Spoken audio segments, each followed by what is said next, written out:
I'm Phyllis, 68 years old, and after teaching for over 3 decades, I never imagined my retirement would find me scrubbing floors in my son's home. When my husband Gerald passed away 6 months ago, Bradley insisted I move in with his family. Yesterday, while bringing lemonade to their backyard gathering, I overheard him tell the neighbors, "This is our new nanny and housekeeper." I froze, the tray trembling in my hands, but said nothing.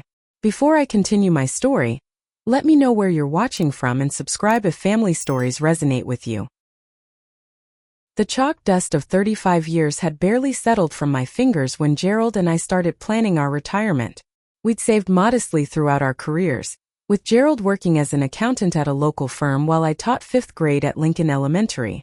Our small 3-bedroom ranch-style home in Millfield had been paid off 5 years earlier, and we looked forward to traveling to national parks in our golden years.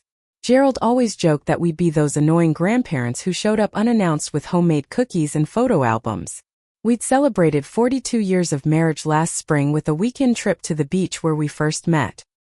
His silver hair had thinned and my laugh lines had deepened, but when he smiled at me across our anniversary dinner, I still saw the young man who proposed with a ring hidden in a seashell. 6 months ago, everything changed. I was in the garden when I heard a crash from the kitchen. Gerald had collapsed while making his morning coffee. The paramedics said it was a massive heart attack, quick and unexpected. I kept hoping he'd open his eyes in the ambulance, or in the emergency room, or even as I signed the papers to discontinue life support 3 days later. But he never did. The silence in our house became unbearable. I'd find myself talking to empty rooms, setting 2 places for dinner, and reaching across the bed at night only to feel cold sheets. The sympathy casseroles from neighbors gradually stopped coming, but the bills didn't. Gerald had handled our finances, and I discovered we weren't as secure as I'd thought. "There's been a problem with your pension paperwork," the school district representative explained over the phone. "The payments will be delayed by at least 6 months while we sort this out." Medical bills piled up on the kitchen table. The insurance covered most expenses, but the deductibles and out-of-network charges created a mountain of debt I hadn't anticipated. I started selling furniture we no longer needed, then jewelry I rarely wore, and finally admitted to myself that I couldn't afford to keep our home. Packing up 40 years of memories nearly broke me. In the attic, I found boxes of Bradley's childhood treasures, science fair ribbons, baseball trophies, and handmade Mother's Day cards with messages like, "To the best mom in the universe." I sat cross-legged on the dusty floor, surrounded by evidence of a time when my son looked at me with unabashed adoration. Bradley called the evening after I listed the house for sale. My hands trembled as I answered, embarrassed that my only child had to learn about this decision from our real estate agent rather than from me. "Mom, why didn't you tell me things were this bad?" His voice carried the familiar mix of concern and impatience I'd heard since his teenage years. "I didn't want to worry you," I replied, twisting the phone cord around my finger like I used to when he called from college. "You have your own family to think about." "That's ridiculous. Family takes care of family." Bradley's tone softened. "Listen, we have plenty of space. The basement guest suite is just sitting empty. You should move in with us." I hesitated, thinking of Bradley's impressive 5-bedroom colonial in Lakeside Estates, purchased with his executive salary. His wife Tiffany maintained a showcase home that appeared in the local lifestyle magazine last Christmas. The thought of disrupting their perfectly ordered lives made me uncomfortable. "I couldn't impose," I said weakly. "It's not imposing when it's your mother," Bradley insisted.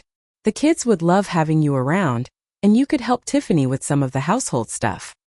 It's perfect timing with our regular sitter leaving for college."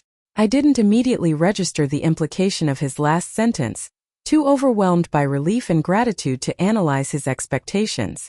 My neighbor Gladys helped me sort through the remaining items as the moving date approached. A retired nurse with forthright opinions, she paused while wrapping my china in newspaper. "You need to establish boundaries right away," she warned, pushing her glasses up her nose. "I've seen this before. Adult children think they're being generous, but they end up treating parents like unpaid help." "Bradley's not like that," I defended, though a small knot formed in my stomach. "He's just being practical." Gladys raised an eyebrow but said nothing more as she carefully packed my wedding crystal.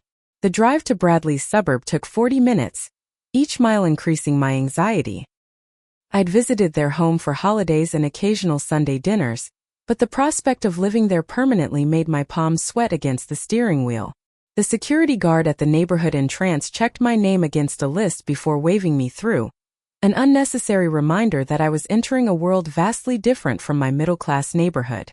Tiffany greeted me at the door with an embrace that smelled of expensive perfume. At 42, she maintained the fitness and fashion sense of someone a decade younger. Her blonde highlights gleamed as she led me inside. "We're so happy to have you, Phyllis," she said, her smile not quite reaching her eyes. "The children are absolutely thrilled."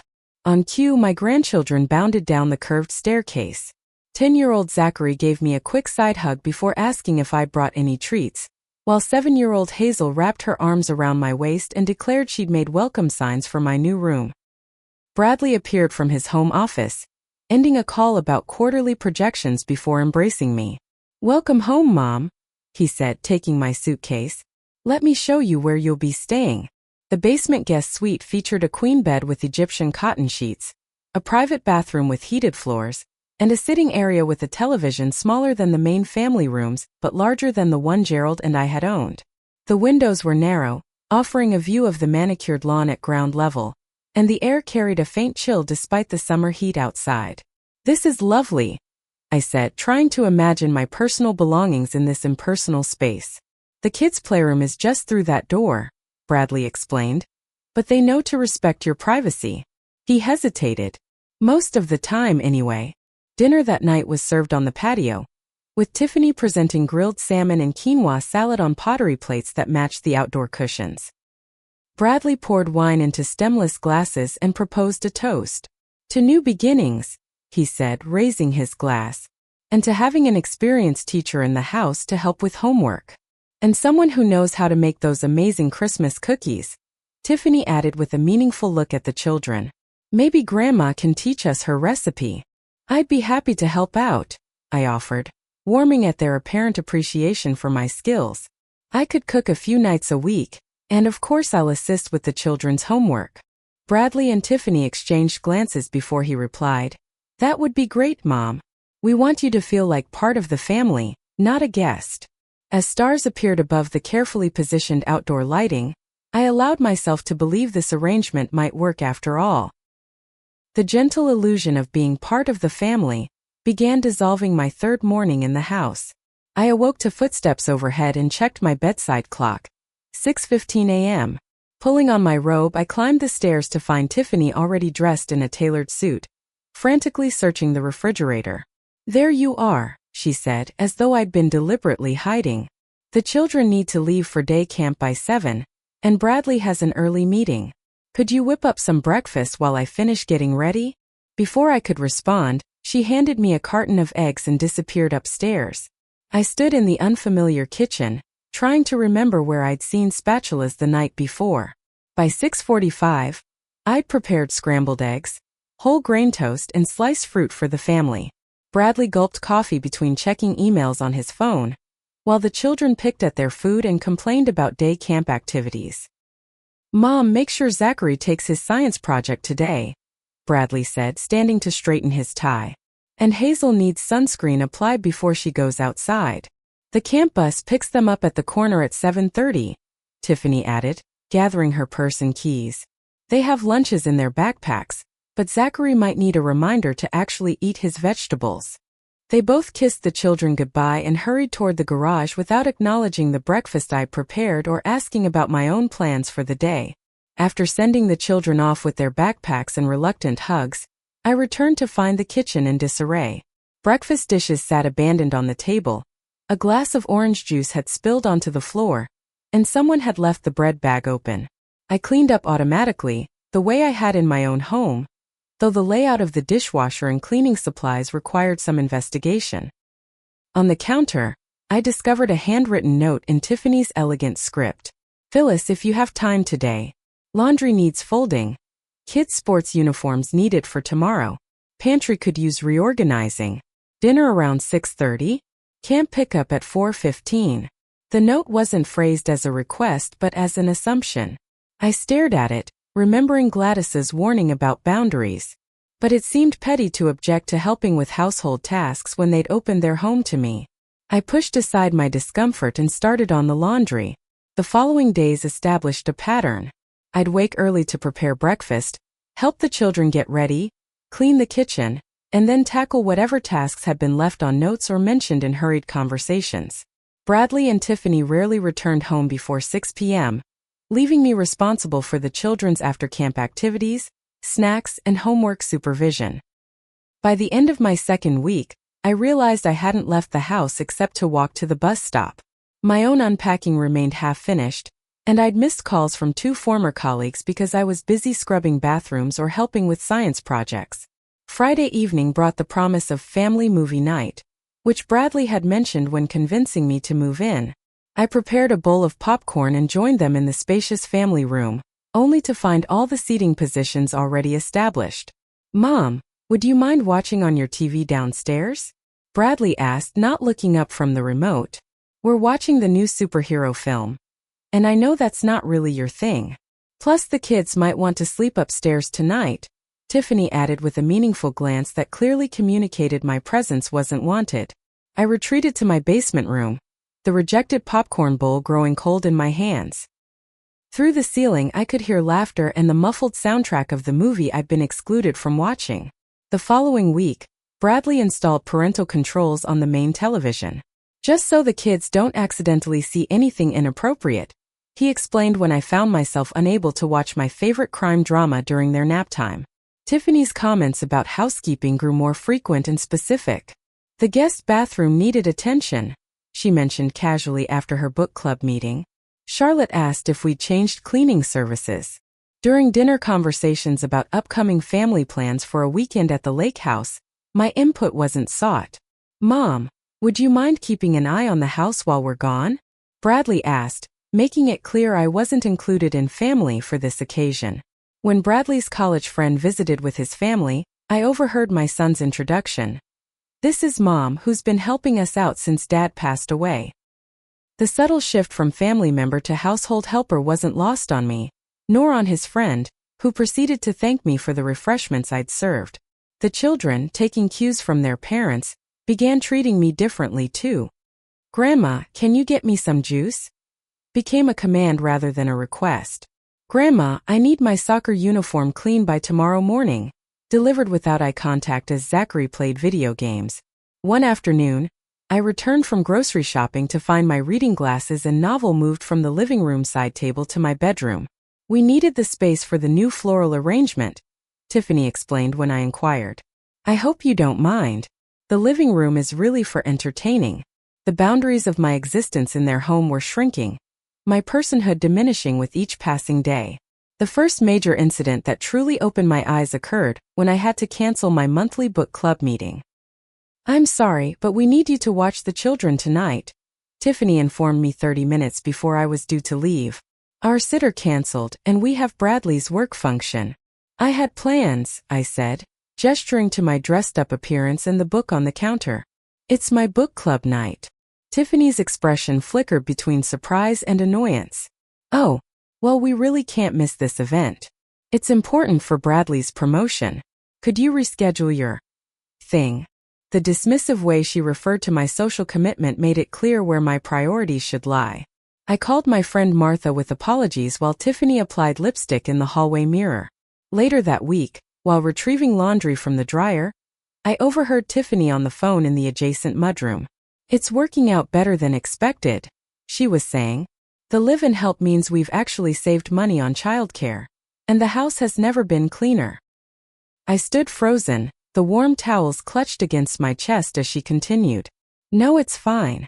She's Bradley's mother, so she doesn't expect to be paid. We cover her room and board, of course." The casual commodification of my existence sent a chill through me that the warm laundry couldn't dispel. The final straw in this period of growing disillusionment came during a business dinner Bradley hosted at home. I'd spent the day cooking an elaborate meal under Tiffany's supervision, following her precise instructions about presentation and timing. As guests arrived, Bradley placed a hand on my shoulder and said quietly, "Mom, would you mind serving drinks while Tiffany finishes getting ready?" I found myself moving among strangers with a tray of cocktails, invisible except when glasses needed refilling. No one asked my name or acknowledged me beyond brief thanks. When everyone moved to the dining table, no place had been set for me. "Mom, we've got it from here," Bradley said, dismissing me as though I were catering staff. "There's a plate for you in the kitchen." I ate alone at the kitchen island, listening to the muffled conversation and laughter from the dining room, wondering how I'd become an employee rather than a parent in my son's home. The next morning, I discovered I wasn't permitted to use the main household washer for my personal laundry. "The high-efficiency machines are calibrated for specific loads," Tiffany explained, directing me to the older set in the basement utility room. "Your clothes might disrupt the settings."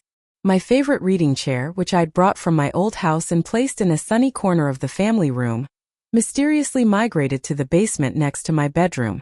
"The interior designer thought it disrupted the flow," Bradley explained with an apologetic shrug that didn't reach his eyes. A printed list of dietary restrictions appeared on the refrigerator door, highlighting ingredients I shouldn't include in family meals. No gluten, limited dairy, reduced sugar, specific organic brands preferred. My traditional recipes, once requested at family gatherings, were now deemed unhealthy and outdated. As days turned into weeks, I realized I hadn't left the property except for grocery runs and school pickups. My world had contracted to the dimensions of my caregiving duties, my personhood reduced to the functions I performed. Looking in the bathroom mirror one evening, I barely recognized the woman staring back at me, her eyes dulled by invisible servitude. The transformation from mom living with us to household staff became official when I discovered a laminated chore chart magnet to the refrigerator one Monday morning. Under the heading Weekly Responsibilities, my name appeared in every column, Monday through Sunday, morning through evening, with tasks color-coded by room and priority. "We thought this would help you keep track of everything," Bradley explained when he noticed me staring at the chart. Tiffany read that seniors benefit from having structured routines. I was 68, not 88, and had managed a classroom of 30 children for decades without needing a color-coded reminder system. The infantilization stung worse than the workload. The responsibilities expanded beyond what I'd initially agreed to. Cooking now meant 3 meals daily, including packed lunches with handwritten notes for the children. Cleaning extended to weekly deep cleaning of bathrooms, dusting crown moldings, and hand-washing delicate window treatments. Laundry involved specific treatments for different fabrics, precisely folded according to Tiffany's preference, and put away in designated locations. Childcare evolved from occasional supervision to full before-school and after-school responsibility. I prepared their backpacks, checked homework, drove them to extracurricular activities, and managed bedtime routines when Bradley and Tiffany worked late, which became increasingly frequent. "The garden needs attention," Tiffany mentioned casually one Saturday as she left for her spa appointment.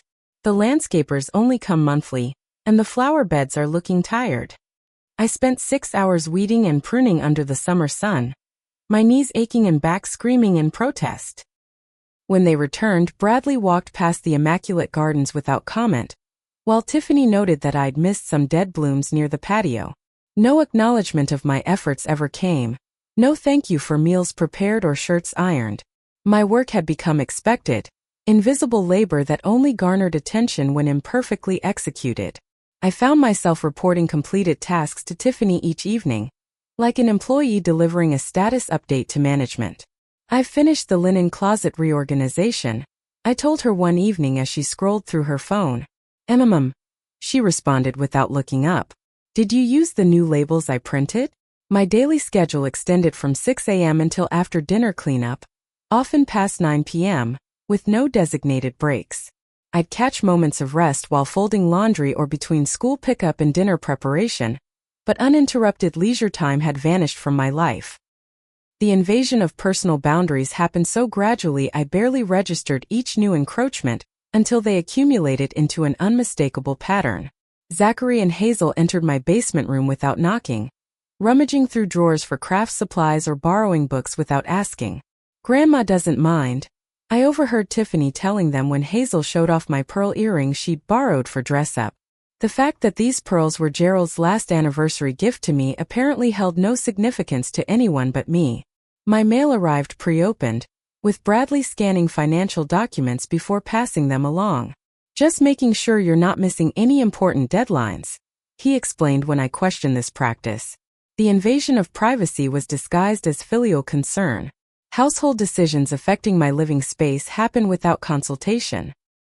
The basement bathroom was renovated while I visited my sister for 2 days, the familiar shower replaced with a walk-in model featuring grab bars. We thought it would be safer for you, Bradley said, though I'd never expressed difficulty with the original shower. Using the family car required permission and detailed itineraries. Just so we know when it will be available for us, Tiffany explained, though they had 3 other vehicles in the garage. Certain areas of the house became implicitly off-limits. Bradley's home office, the formal living room, the master bedroom suite. I found myself confined to the kitchen, basement, and children's spaces, my movements in the house I allegedly shared becoming prescribed and limited. Even phone conversations lacked privacy, with family members wandering into rooms where I was speaking or asking pointed questions about calls that lasted a long time. I took to sitting in my car in the garage to speak with old friends, seeking the illusion of private space. The social implications of my new status became painfully apparent during a neighborhood block party. Bradley introduced me to new neighbors as Mom, who's helping us with the kids this summer, emphasizing my function rather than my relationship. Subsequent invitations to neighborhood gatherings never extended to me. When the book club down the street invited all residents to their literary wine night, Tiffany accepted for herself but mentioned, "Phyllis will need to stay with the children." During dinner parties at the house, I served food but never sat at the table. "We need you to make sure everything runs smoothly in the kitchen," Bradley would say, effectively relegating me to staff quarters while the family entertained. The children, always quick to absorb social cues, began treating me as household help rather than grandmother. "My water needs more ice," Zachary would announce without looking up from his tablet. "Grandma, my shirt has a stain. I need another one right away." Hazel would demand minutes before leaving for school. When I attempted to discipline them for leaving toys scattered across the family room, Tiffany intervened. "We have a specific parenting philosophy," she explained, undermining my authority. "The children respond better to positive reinforcement rather than consequences." The scattered toys remained for me to clean up after the children went to bed. My friends called less frequently as I repeatedly declined invitations due to household obligations. "I need to check if it works with the family schedule," became my standard response, to which Gladys finally snapped, "You're talking like you're the hired help, not the grandmother." Tiffany developed the habit of correcting my interactions with the children. Standing nearby during homework helped to interject with, "Actually, we encourage Zachary to solve problems independently," or "We're teaching Hazel to express her emotions differently." Bradley assumed the authority to decide when I could have visitors. When my former teaching colleagues suggested stopping by for coffee, I had to clear the visit with my son first. "Wednesday isn't great for company," he responded. "The cleaning service comes that day, and it disrupts the household routine."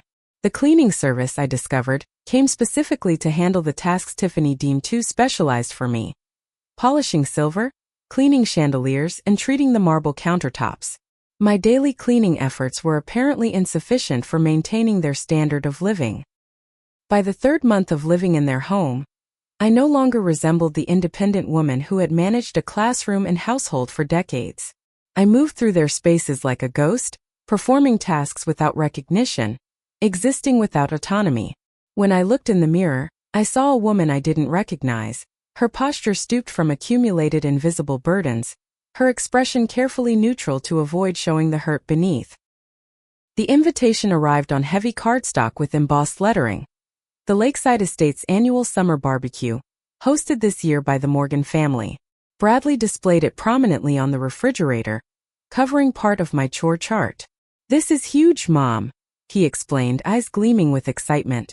"The Harrisons from next door usually host, but they're renovating their backyard. This is our chance to make an impression on everyone in the neighborhood." "The Harrisons?" I asked, trying to place the name. "Martin Harrison is the regional director at my firm," Bradley explained. "Having him and Deborah as neighbors has been incredible for my career. Their opinion carries weight with everyone."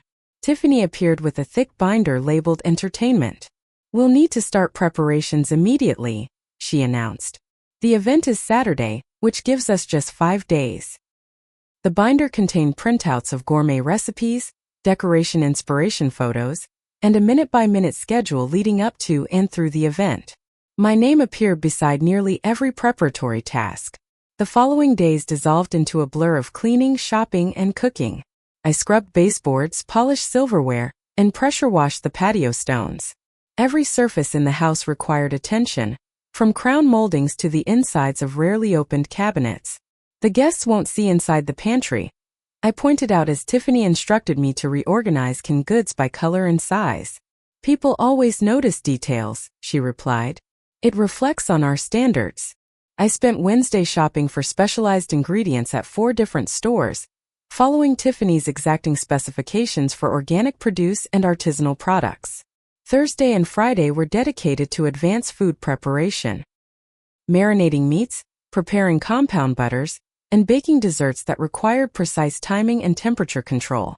Meanwhile, the children continued their summer activities, requiring transportation and supervision between my cooking marathons. Zachary had tennis lessons each morning, while Hazel attended an art camp across town. Their schedules meant interrupting food preparation for carpool duties, then rushing back to resume where I'd left off. "The crostini aren't uniformly toasted," Tiffany noted Friday evening, examining the 200 individual pieces I'd prepared. "Could you redo this batch? Presentation is everything." By Saturday morning, exhaustion had settled into my bones. My hands were raw from cleaning chemicals, my feet swollen from standing for hours at the kitchen counter. The summer heat intensified as I arranged furniture on the patio according to Tiffany's diagram, sweat trickling down my back as I positioned umbrellas and tiki torches in the precise locations indicated. Bradley supervised the beverage station setup, consulting his phone for the optimal ice-to-drink ratio. "Mom, make sure all the glasses are spot-free," he called over his shoulder. "The Harrisons are wine enthusiasts and notice water spots." Inside, I helped Hazel and Zachary with their designated outfits, coordinated to complement the party's color scheme. Tiffany had selected my clothing as well, khaki slacks and a navy polo shirt that matched the server she'd hired from a catering company. "It's just so everyone knows who to ask for help," she explained when I noticed the similarity. As the clock approached noon, Tiffany pulled me aside in the kitchen. "One last thing," she said, holding out a white apron with the words Morgan Family Barbecue embroidered across the front. "We had these made for the event. Isn't it cute?" I stared at the apron, the final symbol of my transition from family member to household staff. Before I could respond, the doorbell rang announcing the first guests. The backyard filled quickly with neighbors in summer attire, carrying hostess gifts and complimenting the elaborate setup. I circulated with trays of appetizers, refilled drink dispensers, and directed guests to restrooms. Few made eye contact as they took food from my trays, their conversations continuing uninterrupted by my presence. Bradley worked the crowd masterfully, moving from group to group with practiced charm. From the corner of my eye, I watched him greet a distinguished couple with particular enthusiasm. "Martin, Deborah, welcome." His voice carried across the patio as he ushered them toward the bar. "Let me get you both something to drink." I approached with a tray of stuffed mushrooms, timing my arrival to coincide with a pause in their conversation. Bradley turned, noticing me beside them. "Ah, perfect timing," he said, gesturing toward me. "This is Phyllis, our nanny and housekeeper. We're so lucky to have found her." The tray trembled slightly in my hands as the words registered. "Not my mother, or even my mother who helps us. Just our nanny and housekeeper," as though our familial connection had been erased entirely. I stood perfectly still, a polite smile frozen on my face as Martin reached for an appetizer. "Lovely to meet you, Phyllis," Deborah said with the practiced graciousness of someone addressing service personnel. "How long have you been working for the Morgans?" Before I could answer, another guest called Bradley's name, and he excused himself. "Phyllis can tell you all about it," he said, already turning away. "She's been a godsend since she started." Deborah tilted her head sympathetically. "It must be rewarding work, caring for such lovely children. Do you live in the neighborhood? Or do you commute?" I live in, I replied, my voice sounding distant to my own ears. In the basement suite. How convenient, Martin commented. Do you get a day off each week? Our housekeeper insists on Sundays free, which can be quite inconvenient. I'm flexible, I managed, unable to articulate that there were no days off when you lived in your workplace. You must give me your employment agency information, Deborah said, retrieving her phone from her purse. Good help is so difficult to find these days. I murmured something non-committal and moved to another group with my tray, mechanical movements disguising the turmoil beneath. Throughout the afternoon I served food, cleared plates, and directed children away from the koi pond while processing the public confirmation of what I'd suspected for months. In my son's eyes, I had become the help. As guests mingled on the patio, a neighbor's child pointed at me and asked loudly, "Is that the servant lady? Why is she so old?" His mother shushed him with embarrassment, avoiding my gaze as she led him away. Later, I attempted to sit down at one of the patio tables for a moment's rest, my back aching from hours of standing. Tiffany appeared almost immediately at my elbow. "Phyllis, would you mind checking on the desserts? I think they should be arranged on the platters now." Her tone was pleasant but firm, the message clear. Sitting among guests wasn't appropriate for my position. Bradley remained oblivious to my emotional state, caught up in networking opportunities and accepting compliments on the event. When he passed me in the kitchen, he gave a thumbs up and whispered, "The Harrisons are impressed. This could mean a promotion by year-end." As twilight descended, guests gradually departed with effusive thanks to Bradley and Tiffany. No one acknowledged my role in creating the experience they'd enjoyed, aside from a few perfunctory thank yous, when I collected their plates. The catering staff departed after loading their equipment, leaving me to handle the final cleanup. While Bradley and Tiffany retreated to the family room with the children for a movie, I stood alone in the darkening yard, collecting forgotten napkins and rearranging furniture to its original positions. My fingers trembled as I stacked serving platters in the kitchen sink, tears finally breaking free after hours of careful containment. Decades of memories flashed through my mind. Bradley's graduation day when he'd proudly introduced me to his professors, family dinners where he'd insisted I take the seat of honor, the day he'd placed newborn Zachary in my arms and said, "Meet your grandmother, the best teacher and mother anyone could ask for." When the kitchen was spotless, I retreated to my basement room and closed the door, sinking onto the edge of the bed. For the first time since Gerald's death, I allowed myself to sob openly, the grief of losing my husband now compounded by the recognition that I'd also lost my son to some version of himself I no longer recognized. With shaking hands, I dialed Gladys's number, needing to hear a voice that knew me as a person, not a function. "It's happened," I said when she answered. "Bradley introduced me as the nanny and housekeeper today. To everyone at their barbecue." Gladys's silence spoke volumes before she finally responded, "Oh, Phyllis. I'm so sorry. I don't know what to do," I admitted, my voice breaking. "I have nowhere else to go." "That's not true," Gladys said firmly. "You always have options.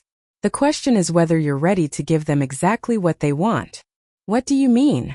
"If they want a professional housekeeper and nanny, then they should get one.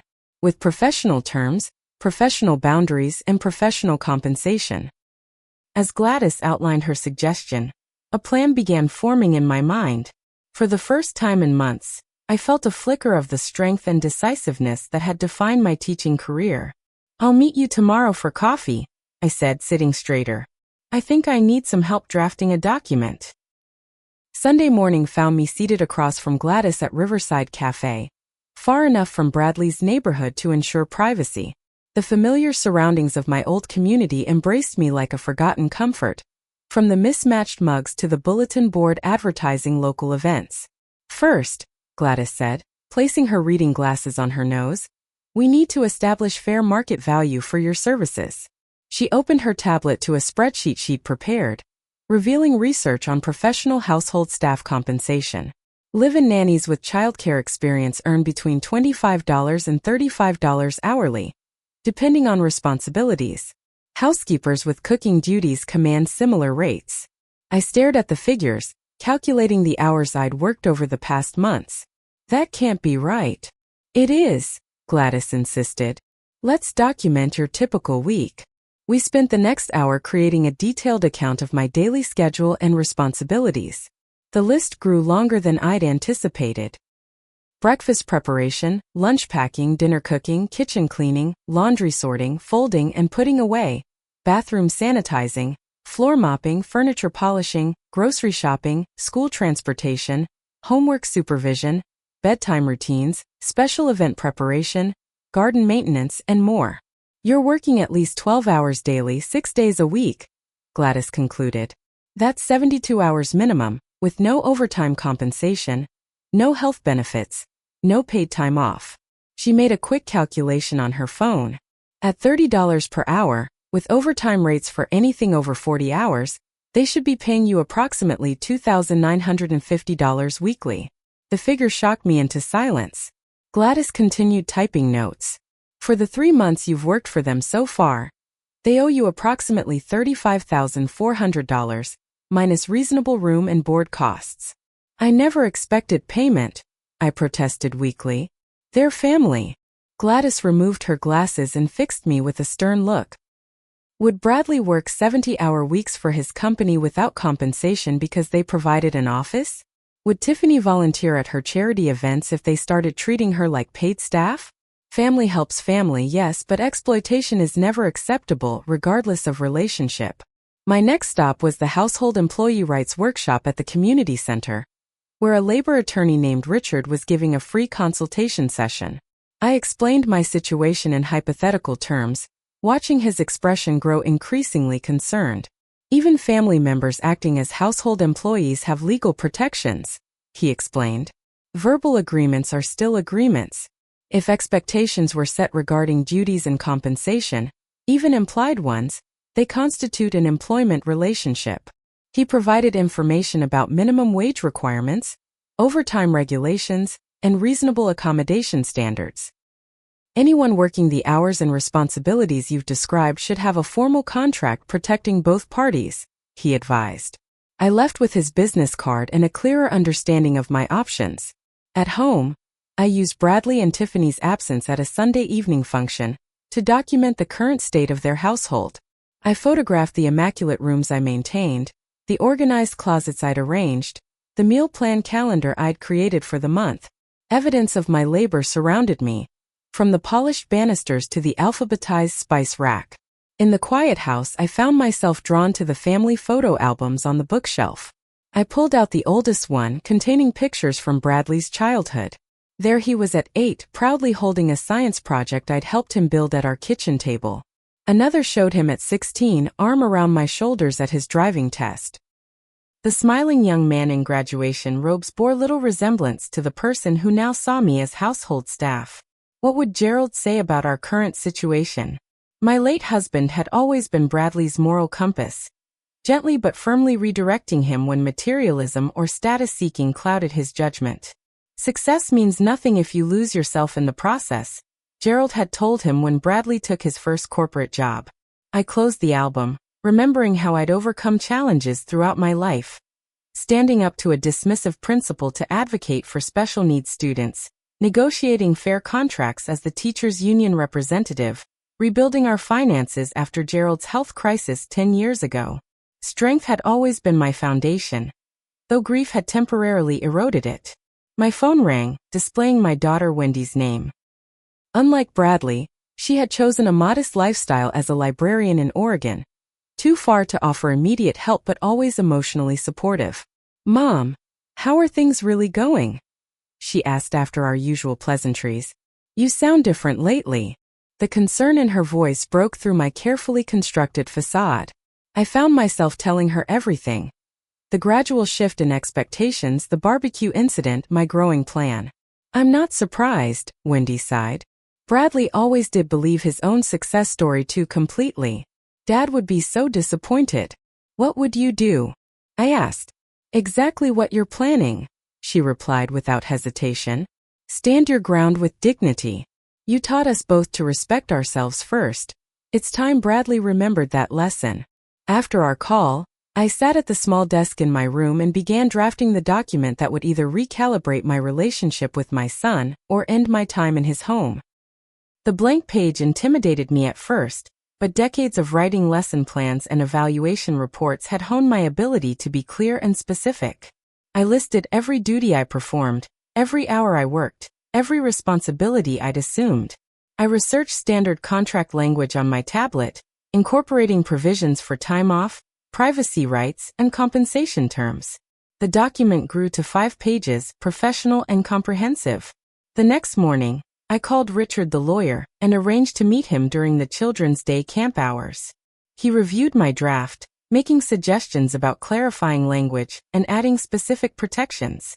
"Are you prepared for potential outcomes?" he asked as we finalized the document. "They might terminate the arrangement entirely." "I'm prepared," I said, surprising myself with the certainty in my voice. "Either way, I'll have my dignity back." He printed 3 copies of the contract, added his business card, and placed everything in a professional portfolio folder. "Good luck, Phyllis. Stand your ground." I spent the afternoon finalizing my preparation. I transferred my modest savings to a new account Bradley couldn't access. I researched affordable senior apartments in my old neighborhood. I packed an emergency bag with essential documents and irreplaceable mementos, storing it in my car trunk. Whatever happened next, I would face it prepared. That evening, I stood in the kitchen preparing a special dinner. Gerald's favorite pot roast with rosemary potatoes, Bradley's childhood comfort food. If this was to be my final meal in their home, it would serve as both reminder and farewell to what once was. Wednesday evening arrived with perfect late summer weather, golden light filtering through kitchen windows as I put the finishing touches on dinner. Bradley and Tiffany would be home by 6, and I'd arranged for the children to visit friends until 8, ensuring uninterrupted adult conversation. I dressed carefully in a navy sheath dress and low heels, clothes from my teaching days that represented professional competence rather than household servitude. Pearl earrings and my wedding band completed the ensemble, tangible reminders of who I was beyond this house. The dining room table, normally reserved for entertaining guests, had been set with their finest china and crystal. At each place setting, I'd positioned leather portfolios containing identical copies of the contract. Water glasses sparkled in the chandelier light, and fresh flowers centered the table. The formality of the setting was deliberate, establishing a tone of seriousness. My phone chimed with a text message from Wendy. "Standing with you, Mom. You've got this." The simple support steadied my nerves as I heard the garage door opening. Bradley entered first, loosening his tie as he called out, "Something smells amazing." Tiffany followed, scrolling through her phone before glancing up.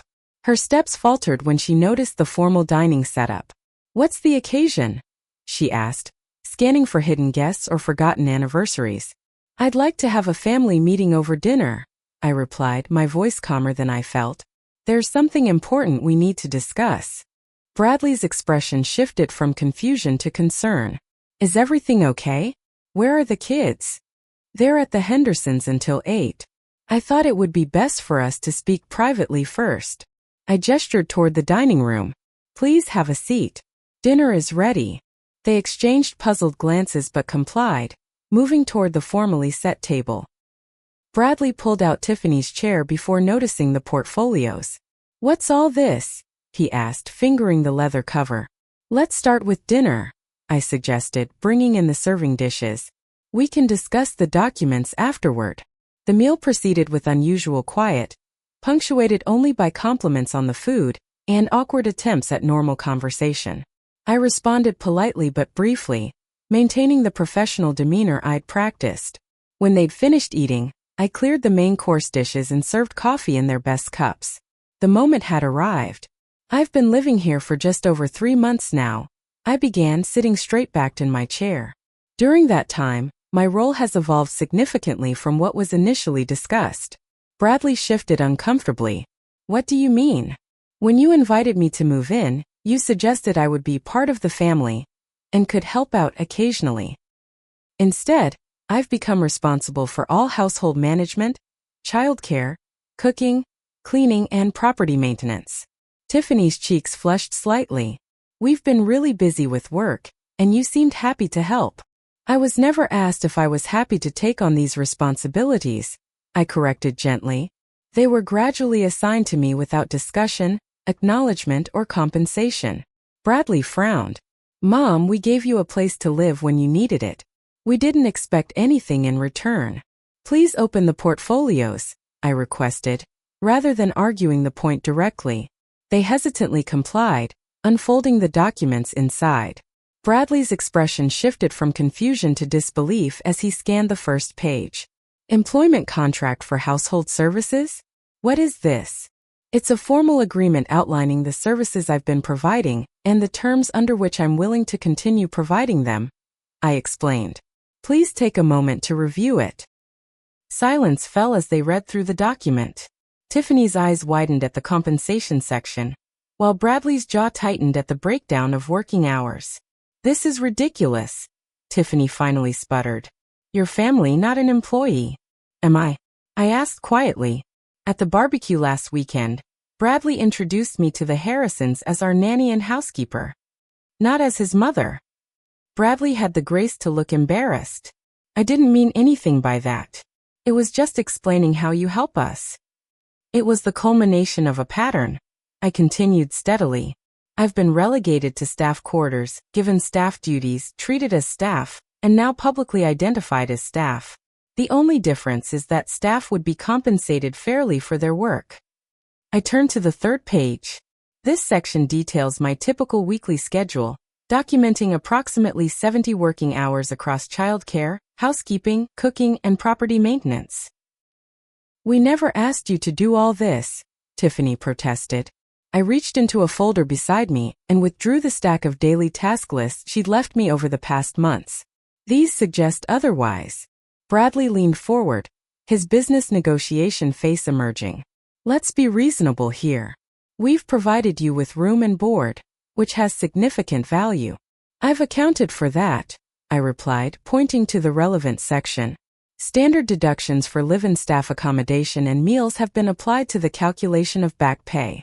Back pay? Tiffany's voice rose sharply. This is absurd. We took you in out of kindness. Did you? I asked, maintaining my calm. Or did you see an opportunity for free childcare and housekeeping when I was at my most vulnerable? The blunt question hung in the air between us. Bradley's face reddened. That's completely unfair, he said, pushing back from the table. We never thought of it that way. Actions speak louder than words, I replied. The chore charts, the exclusion from family activities, the apron at the barbecue, all indicated my position in this household. So what exactly are you asking for? Bradley demanded, his corporate negotiation tactics emerging. Is this about money?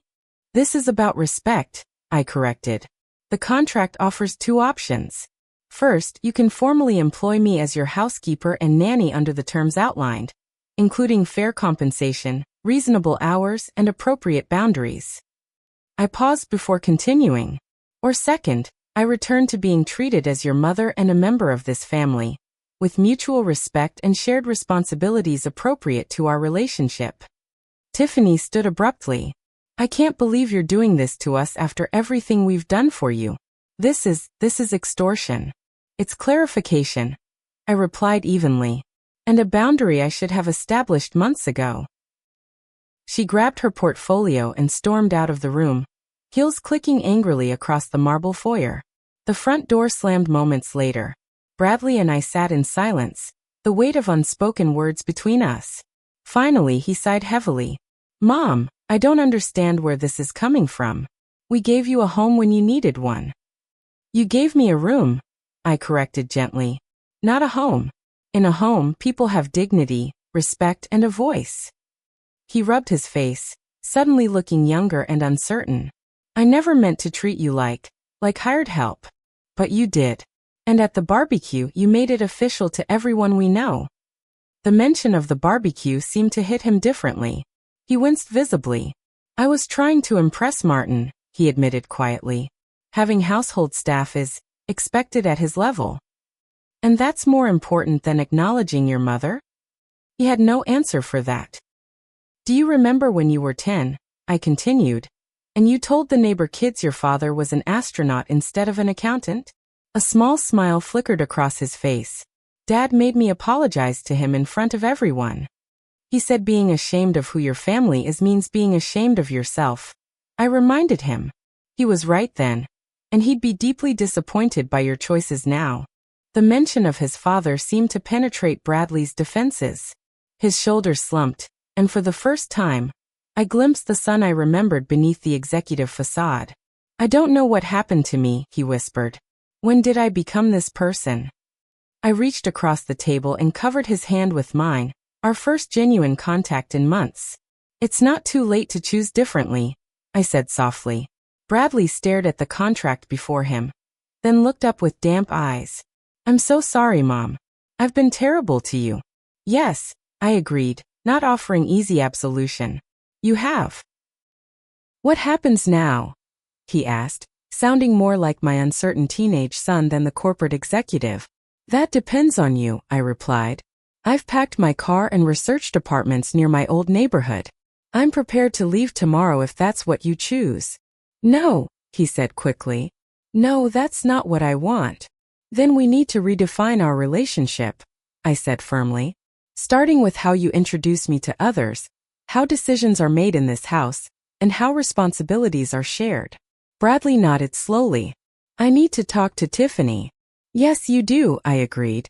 And I need your decision by tomorrow evening. I can't continue in limbo any longer. I stood, gathering my empty coffee cup. I've left information about local senior living options beside your contract, in case that's the direction you choose. As I turned to leave, Bradley called after me. Mom. I paused in the doorway. Thank you, he said quietly, for not giving up on me completely. I'm your mother, I replied simply. That hasn't changed, even when you forgot.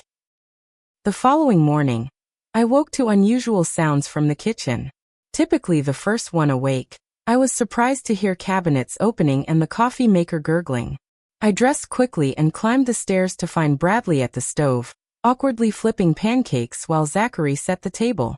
Good morning, Bradley said, looking up with uncertainty. We thought we'd make breakfast today.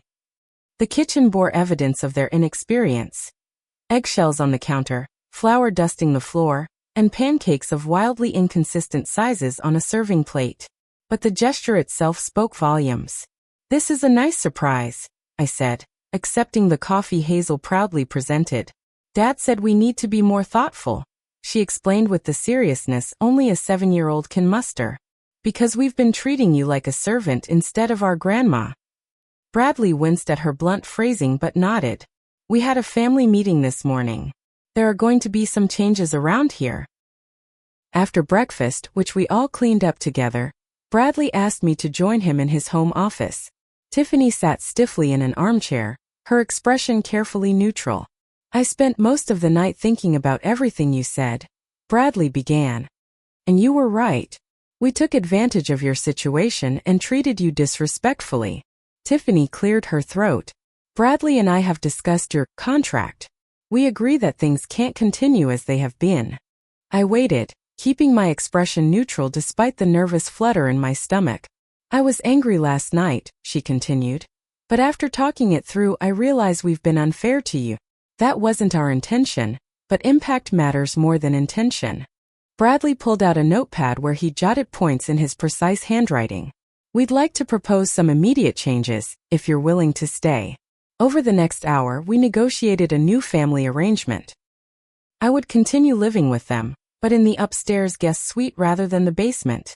Household responsibilities would be distributed among all family members, with a reasonable schedule for my contributions that included ample personal time. The children would participate in age-appropriate chores, and Bradley and Tiffany would resume primary parenting duties. About compensation, Bradley said hesitantly, we can't pay the full amount in the contract, but we want to recognize the work you've done. He pushed a check across the desk, an amount that would cover a decent used car and several months' rent if I'd chosen to leave. This isn't payment for being our mother, he clarified. It's acknowledgement that we took advantage of your work. And we'd like to help you find your own place when you're ready, Tiffany added. Not because we want you to leave, but because everyone deserves their independence. The sincerity in their voices suggested they genuinely reflected on their behavior. Whether lasting change would follow remained to be seen, but it was a promising start. I'd like to stay for now, I decided, but we'll need to establish clear boundaries and communication. That afternoon, Bradley called a family meeting around the kitchen table, including the children. He explained in age-appropriate terms that Grandma had been working too hard and not being treated with proper respect. From now on, we're all going to take care of our home together, he told Zachary and Hazel. That means picking up our own toys, putting our dishes in the dishwasher, and asking politely instead of giving orders. But Grandma always does everything, Zachary protested. Not anymore, Bradley said firmly. Grandma is family, not our housekeeper. That means she helps because she loves us, not because it's her job. Hazel looked confused. But at the barbecue you told Mr. Harrison she was our nanny. Bradley's face flushed with shame. That was wrong of me. I made a mistake and I've apologized to Grandma. Now I need to make it right. The children absorbed this information with the remarkable adaptability of youth. By evening, Zachary was proudly showing me how he'd organized his own bookshelf, while Hazel insisted on helping prepare dinner instead of merely demanding it. The following weeks brought gradual but noticeable changes. Bradley helped me move my belongings to the upstairs guest suite, which had its own sitting area and a view of the backyard gardens. Tiffany removed the chore chart from the refrigerator, replacing it with a family responsibility board where everyone's contributions were acknowledged. Most significantly, Bradley began researching small condominium units within a few miles of their home. You should have your own space, he explained, but still be close enough for regular visits. I'll cover the down payment as an early inheritance. The condo we eventually found was a sunny 2-bedroom unit in a senior-friendly community with gardening plots and a community center. I moved in just before Thanksgiving, enjoying the novel experience of arranging furniture to my own taste and establishing routines based on my preferences rather than others' demands. Bradley and Tiffany invited me to Sunday dinners, now as an honored guest rather than kitchen help. The children visited regularly for baking lessons and storytelling, activities I now enjoyed because they were chosen rather than imposed. We still want your help sometimes, Bradley clarified during one visit, but only when you offer it freely, not because we expect it. The true test came during their holiday party in December. As guests arrived, I positioned myself near Bradley and Tiffany, curious how introductions would be handled. This is my mother, Phyllis, Bradley said to his colleagues, his arm gently around my shoulders. She was an extraordinary teacher for 35 years and makes the best gingerbread cookies you've ever tasted. No mention of household help or childcare, just pride in who I was as a person. Tiffany added, we're so fortunate to have her expertise with the children's education. Zachary's reading level improved 2 grades since she started tutoring him. Throughout the evening, I participated as family rather than staff, sitting at the dinner table, joining conversations, and being introduced with respect and affection. When I offered to help clear dessert plates, Tiffany whispered, only if you want to. You're our guest tonight. In the months that followed, our relationship continued evolving. Bradley and I established a weekly lunch date where we reconnected over conversations that had nothing to do with household management or childcare. He began asking about my teaching career, my life with Gerald, and the dreams I still harbored. I never really knew you as an adult, he admitted during one such lunch. I got so caught up in my own life that I forgot you had one too. Tiffany and I developed a more balanced relationship as well. She invited me to her book club, introduced me to her friends as Bradley's mother, who has the most fascinating stories about educational psychology, and occasionally asked for genuine advice rather than household services. The children adjusted beautifully, discovering that Grandma was more fun when visits were special occasions rather than constant supervision. Zachary proudly showed me his improving grades, while Hazel created art projects specifically for my condo walls. I found myself rebuilding my social life outside the family as well. I joined the community center's retired educators group, reconnecting with former colleagues and making new friends with similar interests. I even started tutoring twice weekly at the literacy center, using my teaching skills by choice rather than obligation. Gladys remained my steadfast friend through all the transitions. You look 10 years younger, she observed over coffee in my new sunlit kitchen. Standing up for yourself suits you. I should have done it sooner, I admitted. But grief makes us vulnerable in ways we don't recognize until later. The important thing is that you did it, she replied, and taught Bradley an invaluable lesson in the process. Perhaps the most meaningful change came 6 months after our confrontation. Bradley invited me to his company's family picnic, an event I'd never previously attended. As we walked across the park grounds, his boss Martin Harrison approached with his wife. "Phyllis, wonderful to see you again," Martin said, shaking my hand. "Bradley has told me so much about your teaching career. My wife was an educator too." Bradley placed his arm around my shoulders.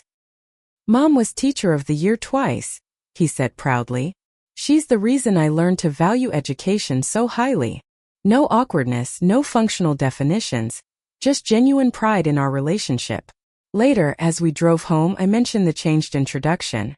"I realized something important," Bradley said thoughtfully. "I spent years trying to impress people with what I had, rather than who I am. Having household staff seemed like a status symbol, worth hiding our true relationship." He glanced at me briefly before returning his eyes to the road. "But the truly impressive thing about me has always been having you as my mother. I just forgot that for a while." The journey from invisible servitude to respected family member taught me invaluable lessons about self-worth, boundaries, and the courage to insist on dignity, regardless of age or circumstance. I learned that true family relationships must be built on mutual respect, not convenience or exploitation. I discovered that even in my late 60s, I could redefine relationships and establish new beginnings. Most importantly, I realized that standing up for yourself doesn't have to mean burning bridges. Sometimes it creates the opportunity for stronger, healthier connections to form from the ashes of what wasn't working. Gerald would have been proud of the resolution we found. Not perfect, not instant, but genuinely transformative. As I sit in my condo surrounded by photos of my family and mementos of my independent life, I feel his presence in the peace I've achieved. What would you have done in my situation? Have you ever had to establish boundaries with loved ones who crossed the line? I'd love to hear your experiences in the comments below. If this story resonated with you, please like and subscribe for more reflections on family relationships and life's challenging transitions. And remember, it's never too late to stand up for your dignity and worth, no matter how difficult the conversation might be. Thank you for listening to my story, and may you find the courage to address the imbalances in your own relationships when necessary.